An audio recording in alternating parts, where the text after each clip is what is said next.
Ridiculous, মানে আমার সমস্ত ফাইল ব্লগ সব এখানে ছিল। রিডিকুলাস। আমি মুছে দেবো? ডিসগাস্টিং। ঋষভ থাক না, কেন বকাবকি করছো মেয়েটাকে? দেখো মুখটা কেমন শুকিয়ে গেছে ওর।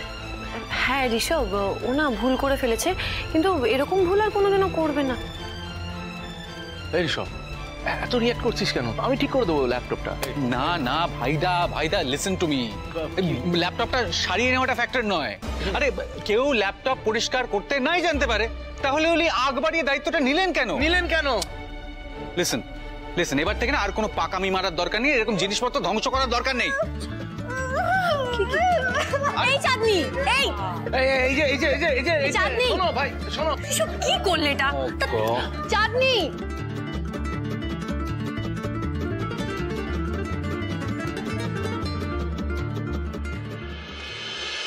ভাইদা তুই হাসছিস? ছাড় তো। জমেন্দা কি বুঝছো? দুজনের বেশ ভালোই জমেছে। খেলা জমে, টক ঝাল মিষ্টি, একেবারে পাক্কা কেমিস্ট্রি। চলছে ল্যাপটপটা চলছে।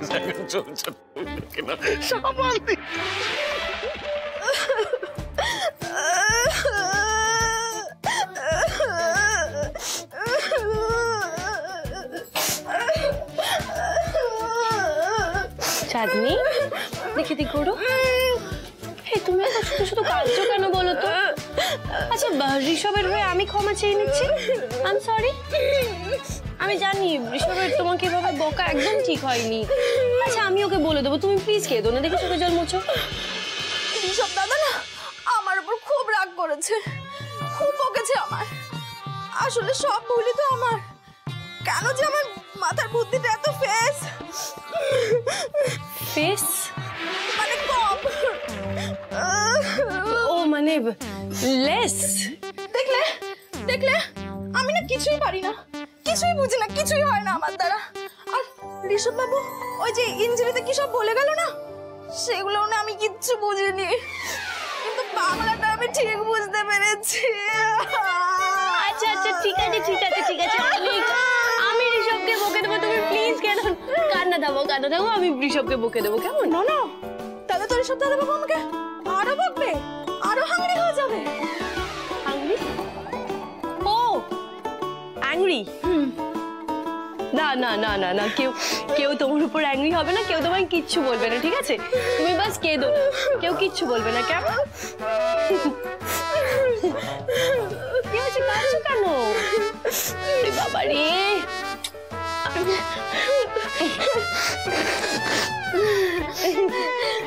Thank you, welcome.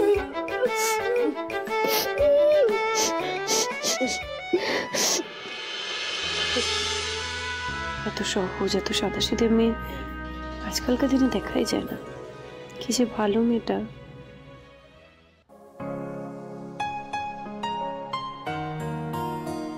এই অঙ্কটা তো হচ্ছে না। দেশু, এটা আমি তোকে বুঝিয়ে দিচ্ছি, আমি তোকে হেল্প করে দেবো।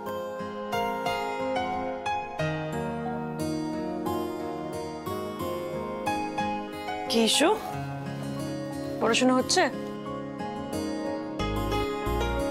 দেখো মাম্মা, এই অঙ্কটা শ্রেয়া দিদি আমাকে শিখিয়ে দিয়েছে।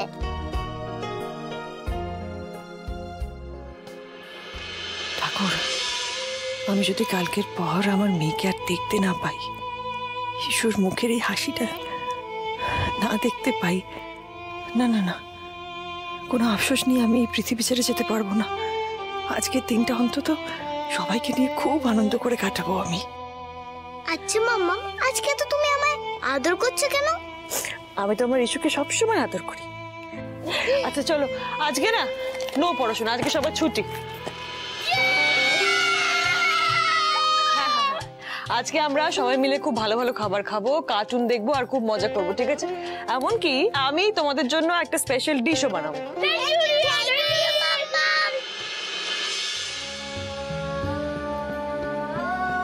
একটা কাজ করুন না, আপনারা ঋতুজাদির কাছে গিয়ে বলুন যে ডোনার জোগাড় হয়ে গেছে, অপারেশন হবে।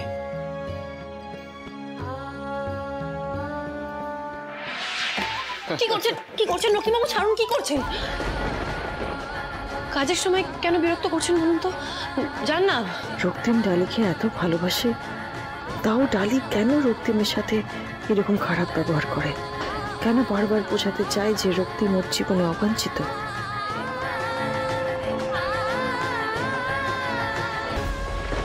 দাদা কি ভালোবাসে না ডালিকে? ভালোবেসে দেখো কি সুন্দর আগলে রেখেছে। জানো ঋতুজা, আমার দাদা ডালিকে যতটা ভালোবাসে না, ডালি আমার দাদাকে অতটা ভালোবাসে না।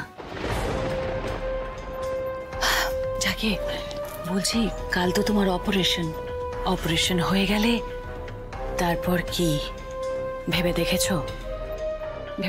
তোমার আর তোমার মেয়ের কি হবে?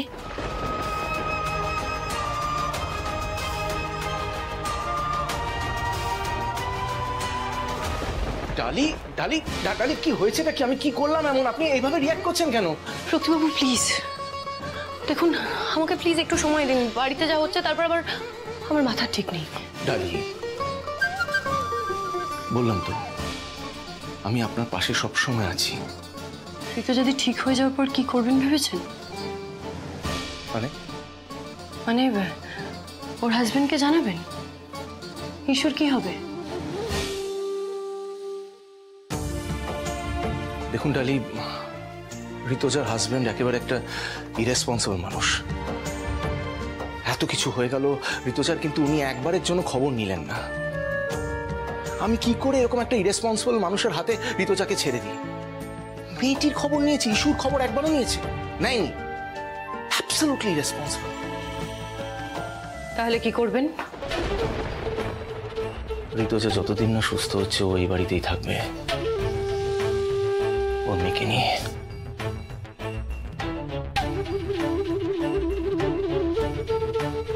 আপনি তো তাই চেয়েছিলেন, তাই না? আমিও সেটাই চাই, যাতে ঋতু যদি ভালো থাকে আর আপনিও ভালো থাকেন। মানে আপনার বন্ধু ভালো থাকলেই তো আপনি ভালো থাকবেন, তাই না? না ডালি, শুধু আমি একা নই। যদি ঋতুজা ভালো থাকে তাহলে সমস্ত সমস্যার সমাধান হয়ে যাবে। আমরা সবাই খুশি থাকবো, সবটা ঠিক হয়ে যাবে।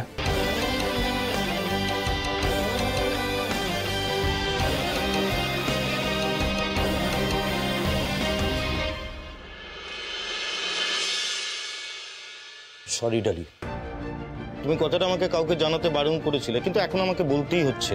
তোমার বোন মেরো নিতে আমরা পারবো না। হোয়াট? আপনি বোন মেরো দেবেন বলেছিলেন? দেখুন, ডোনার না পেয়ে ডালি নিজেই রাজি হয়েছিল বোন মেরো দিতে।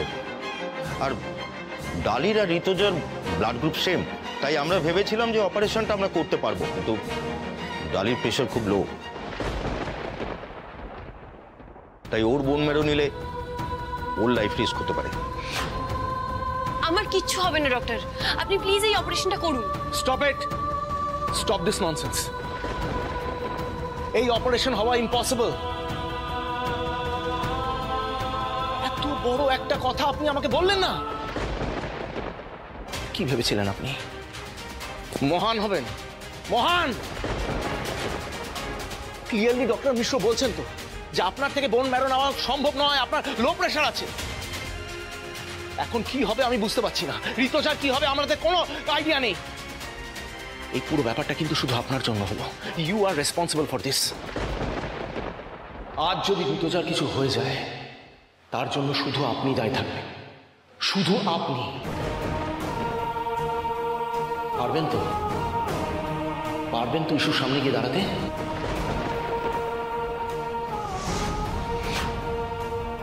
হ্যাঁ, এটাই সত্যি। ঋতুজা যদি অপারেশন টেবিল থেকে ফেরত না আসে, ইস্যু যদি সারা জীবনের মতো নিজের মাকে হারায়, তার জন্য শুধুমাত্র আপনি দায়ী থাকবেন, শুধু আপনি। না না না না না না রক্তিমবাবু, আমি ঋতুজাদের কোনো ক্ষতি হতে দেবো না, কিচ্ছু হতে দেবো না। আপনি আমার উপর বিশ্বাস রাখুন, আমি কিচ্ছু হতে দেবো না। বিশ্বাস রাখবো বলুন তো? কি বিশ্বাস রাখবো? ডোনার কোথায়? কোথা থেকে আমরা ডোনার পাবো? হ্যাঁ, এত কম সময়ের মধ্যে আমরা কোথা থেকে ডোনার জোগাড় করবো? আর ডোনার না পাওয়া গেলে অপারেশনটা হবে কি করে? কি হলো, চুপ করে দাঁড়িয়ে থাকবেন না, বলুন অপারেশনটা হবে কি করে? দাঁড়াতে পারবেন? ওই বাচ্চা মেয়েটার সামনে গিয়ে দাঁড়াতে পারবেন? আপনি চোখে চোখ রেখে কথা বলতে পারবেন? পারবেন না। কথা দিয়েছিলেন না আপনি? ইস্যুকে কথা দিয়েছিলেন না যে ওর মাকে সম্পূর্ণভাবে সুস্থ করে তুলবেন? তার জন্য জেদ ধরেছিলেন আমাদের বাড়িতে রাখার জন্য, জেদ ধরেছিলেন ইমিডিয়েটলি অপারেশনটা করান, বারবার করে বলেছিলেন এক্ষুনি। মেয়েটা ভয় পেয়েছিল, তাও আপনি বলেছিলেন। হ্যাঁ, এটাও তো সত্যি যে ঋতুজার হাতে বেশি সময় নেই, কিন্তু এটা করে তো আপনি উল্টো করলেন। আরো মৃত্যুর মুখে আমরা ওকে ঠেলে দিলাম, মনোবল হারিয়ে গেল। কেন ডালি? কেন জীবনের মিথ্যা আশা দেখালেন? কেন মিথ্যা স্বপ্ন দেখালেন? আমি মিথ্যে স্বপ্ন দেখাইনি রক্তিম বাবু, আমি তো বলছি আমি চেষ্টা করছি, আমি কিছু না কিছু একটা উপায় বার করছি। আচ্ছা আচ্ছা, আপনি তো এতদিন আমার উপর ভরসা রেখেছেন, আর কটা দিন আমার উপর ভরসা রাখতে পারছেন না? প্লিজ আমাকে একটু সময় দিন, আমি ব্যবস্থা করছি। পারছি না ডালি, পারছি না, কিছুতেই পারছি না। ডক্টর, আপনি আমাকে বলুন তো আগে যে আমাদের হাতে মোটামুটি কত সময় আছে? দেখো ডালি, ঋতুজা অপারেশনের জন্য তৈরি, আর এদিকে আমাদের সমস্ত অ্যারেঞ্জমেন্টও হয়ে গেছে। আমাদের হাতে আর 3 ঘন্টার সময় আছে। 3 ঘন্টা? আর আজ বিকেলে ডক্টর হাজার ফ্লাইট। উনি যদি একবার বাইরে বেরিয়ে যান তাহলে 6 মাস আগে কিচ্ছু করা যাবে না। আর তাছাড়া তুমিও তো জানো ডালি যে ঋতুজার হাতে 6 মাস সময় নেই। তাই ডোনার না পেলে আমাদের পুরো ব্যাপারটাই পোস্টপোন করতে হবে, এছাড়া আর কিছু উপায় নেই। না না না না না ডক্টর, ডক্টর আমার কথা শুনুন, কোনোভাবে অপারেশন বন্ধ করা যাবে না। আপনারা আপনাদের দিক থেকে তৈরি থাকুন। হ্যাঁ, আমি আমি আমি যে করে হোক ডোনার জোগাড় করবো। কি করে করবেন ডোনার জোগাড়? কি করে? রত্নবাবু, আমি দেখছি কি করা যায়, আমাকে একটু সময় দিন, আমি দেখছি। হ্যাঁ দেখছি। না না, আমি আমি আমি কি বলছি, আপনাকে কোথাও যেতে হবে না, আপনি এই মুহূর্তে এখানেই থাকুন, আপনার এখানে থাকাটা জরুরি। দেখুন, ঋতুজা দি এই মুহূর্তে খুব টেনশনে আছে, ওকে কোনোভাবেই জানতে দেওয়া যাবে না যে এরকম একটা সমস্যা হয়েছে, তাই আপনার এখন এখানে ওর পাশে থাকাটা জরুরি। হ্যাঁ, আমি বলছি যে তোমাদের দুজনের মধ্যে একজনের থাকাটা কিন্তু খুব দরকার। হ্যাঁ, রক্তিমবাবু আছেন, আমি ডোনারের ব্যবস্থা করছি। হ্যাঁ ঠিক আছে, কিছু হবে না।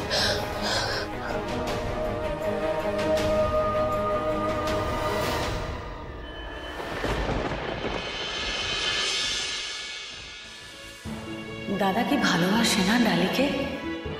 ভালোবেসে দেখো কি সুন্দর আগলে রেখেছে। জানো ঋতুজা, আমার দাদা ডালিকে যতটা ভালোবাসে না, ডালি আমার দাদাকে অতটা ভালোবাসে না। আর যদি সত্যি আমার কিছু হয়ে যায় তখন ঈশ্বর কি হবে? তবে কি আমি রক্তিমকে ঈশ্বর ব্যাপারে সব বলে দেব? না না, বলে দিলে তো তাতে ওর ডালির মাঝে দূরত্ব সৃষ্টি হবে। কিন্তু না বলে রক্তিম কখনোই সত্যিটা জানতে পারবে না। হে ঈশ্বর, এ তুমি কোন ঘটনায় ফেললে আমায়?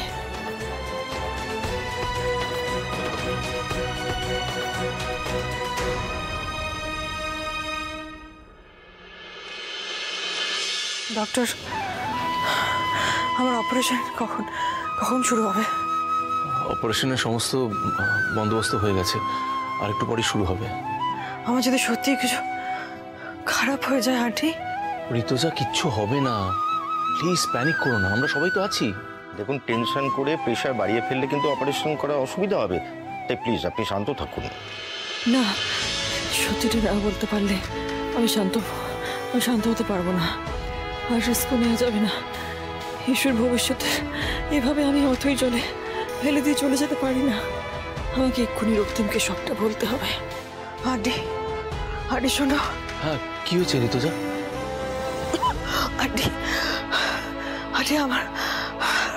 আডি আমার মেয়ে। আপনাকে অ্যানাস্থেসিয়া দেওয়া হয়েছে ঋতুজা, তাই বারবার বলছি প্লিজ আপনি কথা বলবেন না। আমি যদি না বাঁচি। একদম এসব কথা না, তুমি অনেক বছর বাঁচবে, ইস্যুর জন্য বাঁচবে তুমি। রক্তিমবাবু, ওনাকে এখন যেন কোনো রকম ডিস্টার্ব না করা হয়। ওনার এখন রেস্ট দরকার। রাইট, চলুন।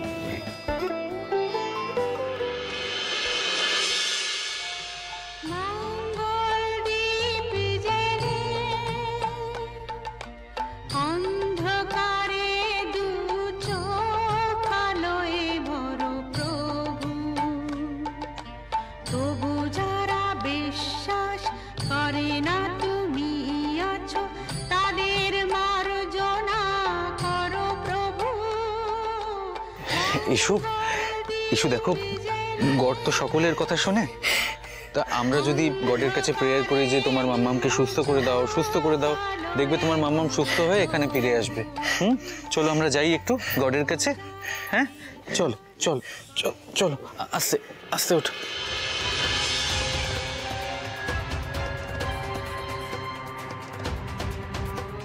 আচ্ছা বলছি, এবি পজিটিভ ব্লাড গ্রুপের কেউ নেই? মানে একজন বোন ম্যারো ডোনার জোগাড় করাও কি পসিবল নয়? একবার চেষ্টা করুন না প্লিজ। আচ্ছা আচ্ছা আচ্ছা, ঠিক আছে, কোনো ব্যাপার নয়। কোনো খোঁজ পেলে আমাকে জানাবেন, কেমন? হ্যাঁ, যত টাকা লাগে আমরা দেবো, কোনো অসুবিধা নেই। হ্যাঁ, আপনি একটু জানাবেন, কেমন? হ্যাঁ হ্যাঁ, রাখছি।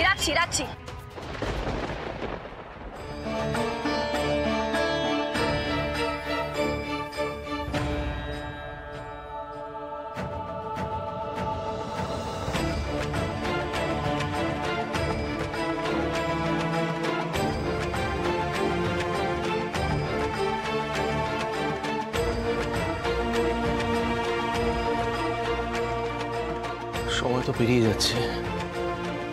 ডালি ডোনার জোগাড় করতে পারবেন তো?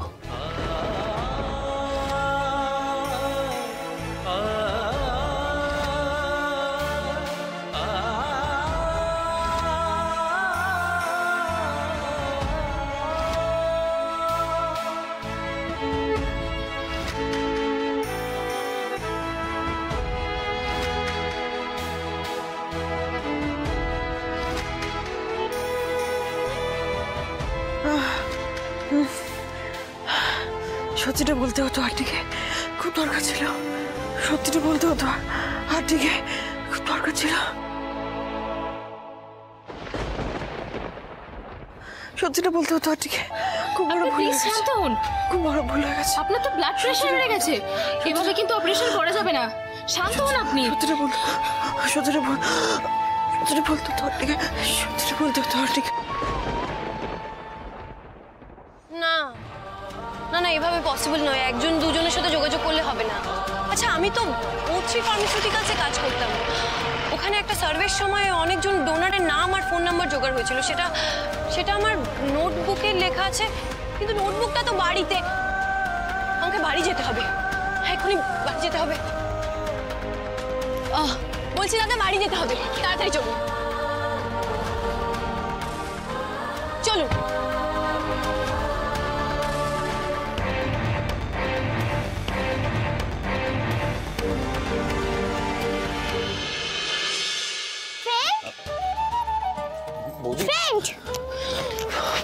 মাম্মাম কেমন আছে? ওনার অপারেশন শেষ হয়েছে? আমার কাছে না এত কথা বলার সময় নেই, আমাকে এক্ষুনি হসপিটাল বেরোতে হবে। ইস্যু, তোমার মামাম ঠিক আছে শোনা, তুমি এত চিন্তা করো না, কেমন? ইস্যু, শুনলে তো তোমার মাম্মাম ঠিক আছে। এবার চলো তুমি একটু রেস্ট নাও। হ্যাঁ, অনেকক্ষণ হয়েছে, চলো একটু কথাটা শোনো। চলো যাওয়া যাবে। এসো আস্তে আস্তে এসো, চল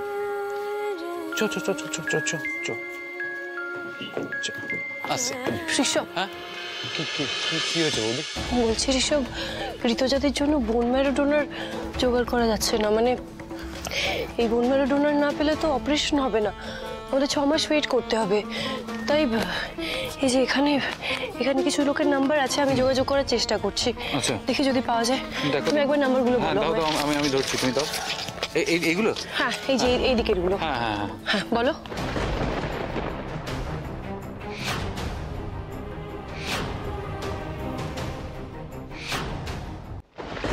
বৌদি কি বললো? বললো এত তাড়াতাড়ি ডোনার পাওয়া পসিবল না। কি হবে এবার? পিছু ভাইয়া, এবার তুমি সাহায্য করো, নাহলে এত বড় একটা দোষের দায় আমাকে সারাটা জীবন বয়ে বেড়াতে হবে। এই ওই ওই বোন মারো নাকি, এটা কি হয়? বোন ম্যারো মানে ওই বাংলায় অস্থি মজ্জা বলে। মানে ওই যে মাংস খাওয়ার সময় হাড়ের মাঝখানে নরম নরম ইয়ে পাওয়া যায় না? ও ওই যেটা আমরা করে টেনে নিই। হ্যাঁ হ্যাঁ, ওটাই ওটাই। কিন্তু পাঠা মুরগিদের মতন মানুষের শরীরেও এইসব থাকে? আমি তো জানতামই না এতদিন। হ্যাঁ থাকে থাকে। বুদি শোনো না, কি করা যায় বলো না? তুমি একটা পথ বার করো, মানে ওই এবি পজিটিভ ব্লাডের ডোনার চাই তো, এত তাড়াতাড়ি কি করে পাবো? এই কি বললে? এবি রক্ত? ওটা তো আমার আছে। তুমি ঠিক জানো? আরে হ্যাঁ, লোকের এ থাকে বি থাকে, আমার এ বি দুটোই আছে। আমি দিতে পারবো ঋতুজা দিদিকে মজ্জা। না না, শোনো, বিষয়টা তুমি যতটা সিম্পল মনে করছো ততটা সিম্পল নয় চাঁদনি। মানে একটু ওটাতে রিস্ক আছে। আর তুমি ওনাকে চেনো না, তুমি হঠাৎ করে একজন অচেনা মানুষকে কেনই বা নিজের রক্ত দিতে যাবে? কেন দেবো না শুনি? ইস্যু কত কষ্ট পাচ্ছে দেখেছেন? আর আমি রক্ত দিলে তো ওর মা ভালো হয়ে যাবে, বেঁচে যাবে। এই পৃথিবীতে একজনের প্রাণের থেকে বেশি দামি আর কি বা হতে পারে? আমি জানতাম ঠাকুর, আমি জানতাম তুমি ঠিক আমার কথা শুনবে। ঋতু যদি একবার সুস্থ হয়ে গেলে আমার জীবনের অনেক বড় সিদ্ধান্ত আমি নিতে পারবো।